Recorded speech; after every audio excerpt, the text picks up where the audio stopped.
Hi all, Hipper here. So I've had a few requests lately to go into depth on dodging, or what I call evasion tanking.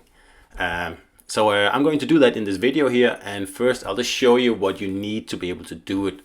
So first you need Ingenious on your commander, and then you need agile inspirations, either rudder or speed, and then you need all the perks that have to do with rudder and speed, along with fully packed.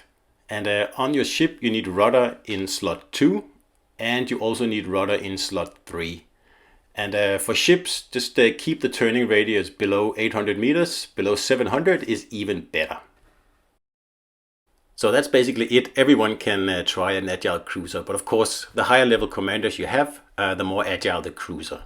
So first let's just see what actually happens when a battleship fires. So agile cruisers make use of evasion tanking, and that really means tanking by not getting hit, as opposed to battleships who tank by having armor and stuff like that.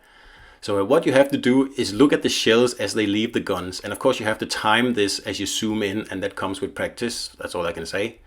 So if you look at the tracers here, like you will see on their trajectory where they're going. So the leftmost one is going to hit us on the left side, and all the others are going to hit us on the right side. You can tell that. So that means we should fit our ship in between the 3 shells on the left side, preferably with the left shell hitting us on the left and everything else hitting us on the right. So if we zoom out here now and just see what is done now.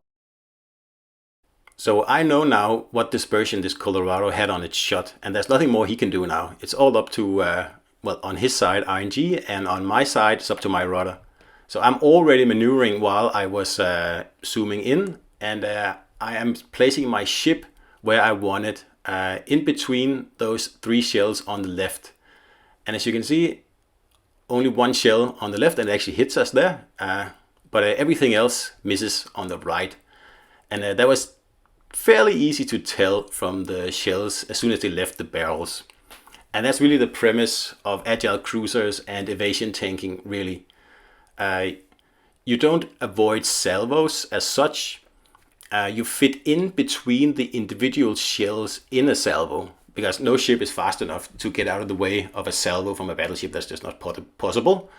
And that's also why fast rudder is so important, because you have milliseconds to adjust your ship here, and you cannot wait for a 7-second rudder there, and you can hardly wait for a 3-second rudder. It has to be around 2 seconds, and then you'll be able to dodge salvos here at a distance of less than 8 kilometers. And not that I really had to dodge here, because this is in Edinburgh and I would have been able to bow tank it, but you get the point. Okay, with that taken care of, let's just start out in a battle here. And then when you start out in an agile cruiser, you usually get spotted fairly quickly, because you're supposed to go straight in to the map, which I'm doing here. Don't panic then, that's the worst you can do. Don't change your direction, don't change your course. You have to conserve your energy, and you have to conserve your speed. So look around, see if you can see the enemy, and you can usually see the salvo before the enemy gets spotted, if you saw it right there before the Odin got spotted. And in this case I can already tell that I'm going to not have to do anything here. This guy is not used to very fast martels, so I don't have to do anything. And that's usually the case with the first salvo in an agile cruiser. But don't forget to look around. If you see this other battleship here, and we use the same tactic from before, just fit in between his shells. And that's how you do it. Now you also have to know your spawn points. On the previous map, there were so many spawn points, I wasn't really sure which side the enemies were at. But on this map here, I have a fairly good idea that the enemies are straight ahead here, where I'm pointing with my torpedoes now, somewhere in that direction. And I'm spotted, and I'm now doing what I call a fake turn. So I slowly start to turn to kind of fool the enemies into thinking that that is my maximum rate of turn. And as you see, I targeted by 3 ships. And I'm still keeping an outlook here to see, as soon as they fire, I know exactly where they are, because I'll be able to see their shells, and then they get spotted. There's some shells coming out there, and some more over there, and another one over there. And then the ships get spotted, and that's when you hit full reverse and go full rudder. Because this way all 3 ships are going to completely waste the first salvos of the game, and more importantly, they're going to reveal their positions for the rest of my team. And I have no problems at all, because there's no way they'll be able to hit me here. As you can see, I am turning like a maniac, and they're all going to absolutely miss me. And this way, I'll have about 30 seconds of peace and quiet, where I can either flank, or perhaps I'll find a destroyer to kill or something like that, and it's invaluable.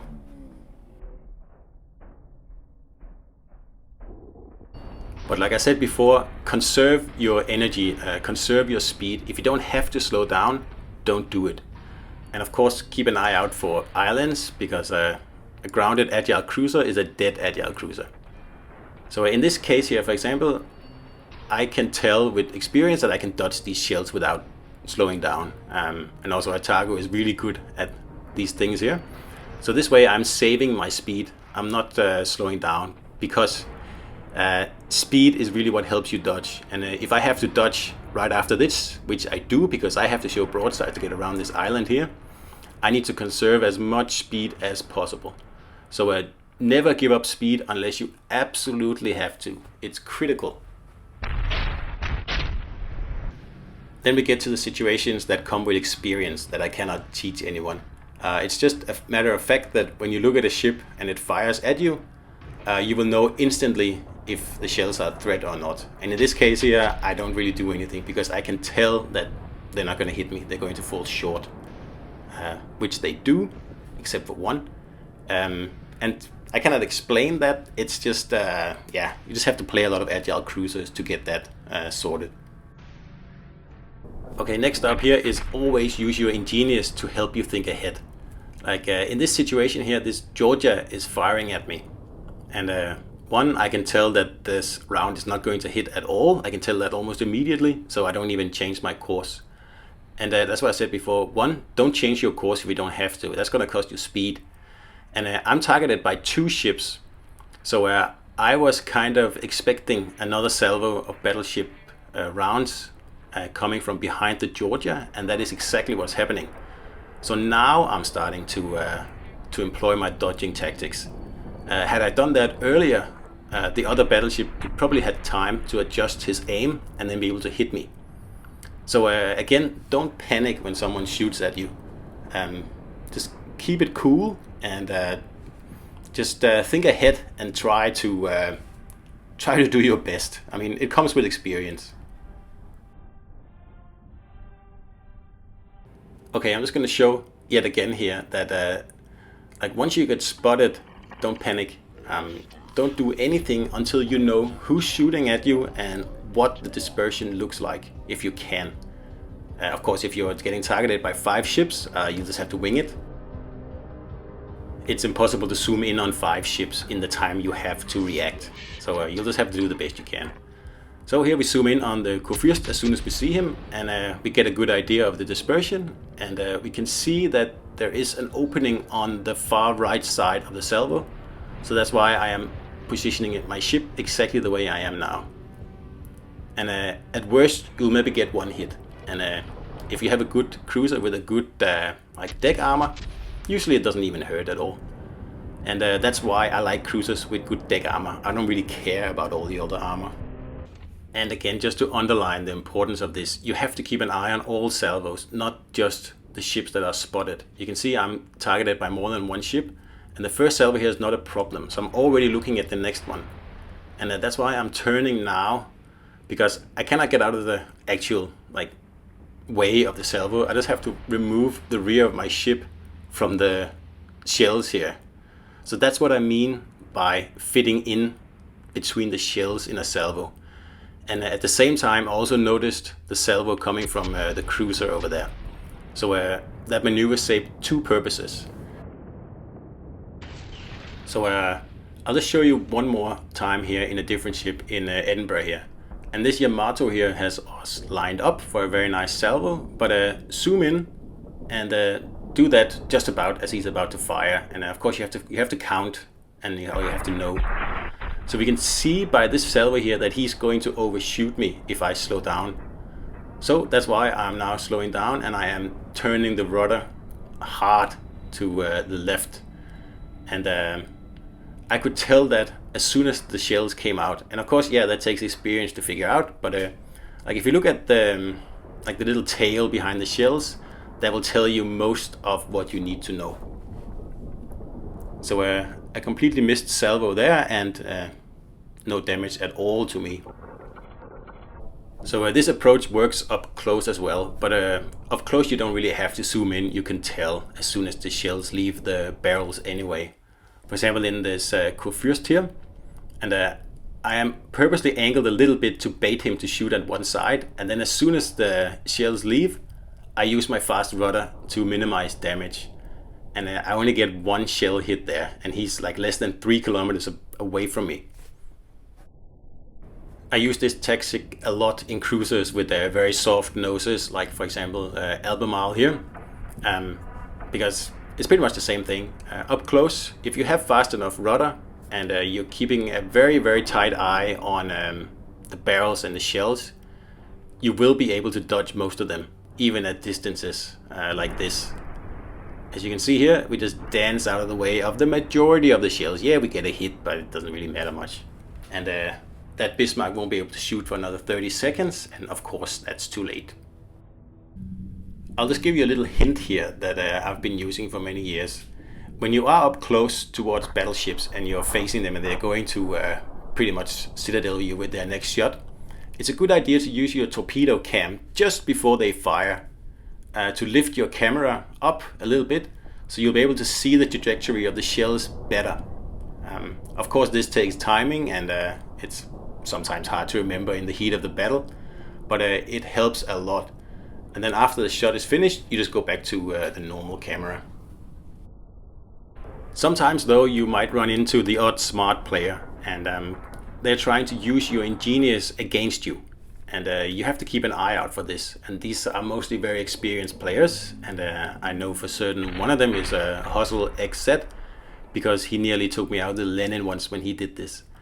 It basically is that they don't target you until just before they're about to shoot. So you don't have a clue that someone else is actually targeting you. And you always have to be prepared for this. So in this case here, I am, and because I have such a fast rudder, I can shoot a salvo, and then I can turn to dodge this salvo here. That's why I never trust ingenious completely. Someone could be lurking out there just waiting to fire like a tricky salvo like this. And I'll just use this video here to dispel a myth that I hear a lot, and that is that agile cruisers are all about kiting, and they're not. Kiting is perhaps 5% of a battle, and if you spend all your time kiting in a cruiser, or especially in an agile cruiser, then you're playing the cruiser wrong, I'm sorry to say, because that is like the last thing you should do in pretty much any situation, and only in a situation like this where you're completely outnumbered and like you just need to buy some time. Alright, let's just take a final example here. We're facing two Yamatos, and have a look at that guy there. He's obviously just waiting for his reload to come through, so we'll make a note of that, and then we'll shoot at the other guy because he's obviously not ready yet. And we go back to him, and now again we zoom in, and now he fires. And as you can tell, it's very easy to see where your ship can fit in between his shells here.